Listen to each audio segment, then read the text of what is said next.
Jens Marasven, hjärtligt lycka vi att bli valt till Årsensangare. Tack för det. Detta nog den största höjningen man kan få som sangare i förrjun. Ja, det går så en stafästning om att det är också damat det går. Tänker man att se. Det är inte först för att du vann akkurat hämta höjren och så resten finns ju höjren som det har gjort Årsens flöv. Vad är hemligheten? Jag vet inte. Det är lite jag var att han fyra kan man säga för till det första. Plus det att kanske gemant handläggare som är till den stora befolkningen. Och man hävdar rätt och falskt om sig. Det är det som tycker vi är det är som skapar succéerna. Flövan hade hon kom ut för 2 månader så igen och ta vart du öliga vision och du var ju vision i år men då stod bilden av att det var två som fick höjden som sångare.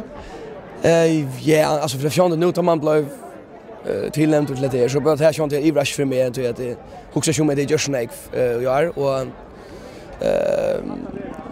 sportningen så townlaget är så snake i mist det är ju mycket alltså det blev vi säga och det är ju så att det är alltid i rush att kunna vinna det till näcka och sankar till och tar svårt tillnämnt det är ju bestämt och sankar tar ska det tojas. Man ska bara glad för det vet han utvald Jesus för. En sankar Gloria det var ganska nog att göra allt. Ja, Jesus för någon. Det vad man säger. Så det kan inte för andra glad för. Jag tänkte Jens Marne kvartjemur 2011 på på för att du sig. Ja, så jag kommer göra arbeta vi nu inte tala inte. Planen så jag nog flöv om vi klarar det. I 2011 det var inte men det hoppas jag. Det var några ting som skulle fast på plats på imska matar.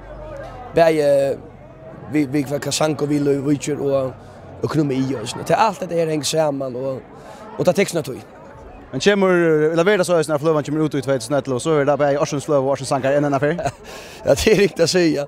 Jag måste först göra lögn och få producera det så tackar det härifrån. Tack för Jens Marne. Tack så mycket.